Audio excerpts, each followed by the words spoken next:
पवित्र भूमि पर अनेक शक्तिपीठ हैं, लेकिन विंध्याचल का नाम आते ही मन स्वतः ही श्रद्धा से भर उठता है। माना, तब देवताओं ने मां शक्ति का आह्वान किया। मां दुर्गा ने कहा, मैं स्वयं इस पर्वत पर वास करूंगी और इसे अपनी शरण में लेकर इसका अहंकार। माया भी साथ ही नंदगृह में कन्या रूप में उत्पन्न हुई। और चमत्कार, विंध्याचल में जो निर्धन मां का नाम लेता है उसके जीवन में समृद्धि आती है। जो पीड़ित मां से आर्तनाद करता है उसके दुख स्वतः दूर हो जाते हैं। यहां मां 3 स्वरूपों में पूजी जाती हैं। मां विंध्यवासिनी।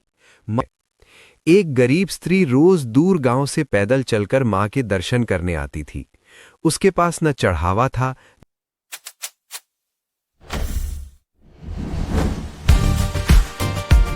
मां विंध्याचल वाली माई की दिव्य कथा, श्रद्धा, रहस्य और करुणा से भरी अमर गाथा।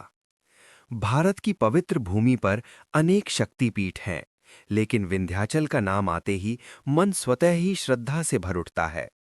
ये वही स्थान है जहां स्वयं मां दुर्गा ने विंध्यवासिनी रूप में निवास करने का वरदान दिया।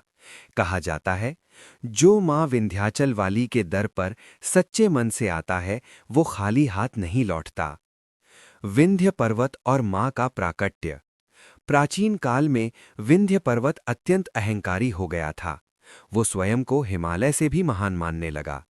ऋषि मुनियों ने उसे समझाया, पर वो नहीं माना। तब देवताओं ने मां शक्ति का आह्वान किया। मां दुर्गा ने कहा, मैं स्वयं इस पर्वत पर वास करूंगी और इसे अपनी शरण में लेकर इसका अहंकार भी हर लूंगी।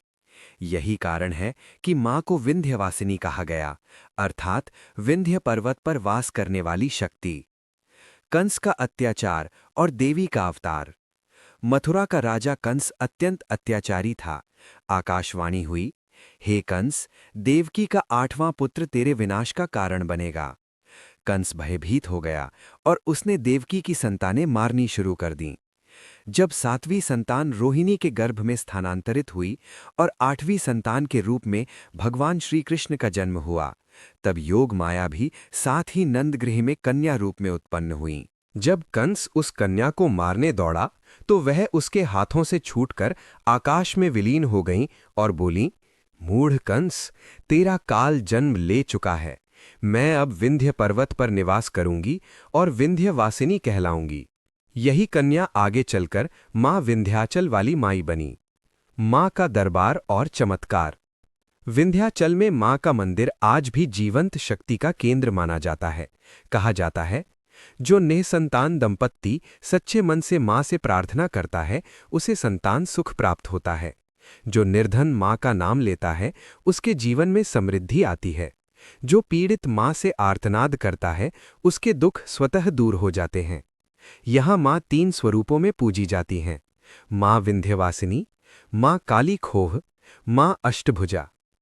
तीनों शक्तियां मिलकर भक्तों की रक्षा करती हैं।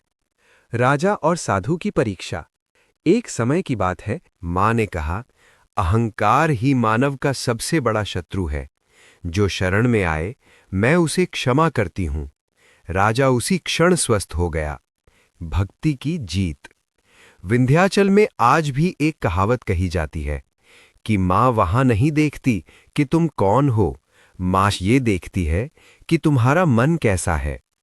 एक गरीब स्त्री रोज दूर गांव से पैदल चलकर मां के दर्शन करने आती थी। उसके पास न चढ़ावा था न धन, लेकिन उसकी आंखों में सच्ची श्रद्धा थी। एक रात मां ने पुजारी को स्वप्न में कहा कि कल जो पहली भक्त आए उसे मेरे गर्भगृह में प्रवेश देना। वो वही गरीब स्त्री थी। आज भी जीवित है मां की शक्ति। आज भी नवरात्रि में लाखों श्रद्धालु विंध्याचल पहुंचते हैं। कई लोग कहते हैं मंदिर में घंटियां स्वयं बज उठती हैं। मां की आंखों से करुणा टपकती प्रतीत होती है। कई भक्तों को आज भी सपने में मां दर्शन देती हैं। विज्ञान भले ही इसे संयोग कहे, लेकिन भक्त जानते हैं मां विंध्या वाली आज भी जागृत है। कथा का संदेश। मां विंध्यवासिनी की कथा हमें सिखाती है, शक्ति करुणा से जुड़ी होती है। अहंकार का अंत निश्चित है। सच्ची भक्ति कभी व्यर्थ नहीं जाती। जब जीवन में कोई रास्ता न बचे, तब मां विंध्यावासिनी का नाम लेना, माँ स्वयं रास्ता बना देंगी।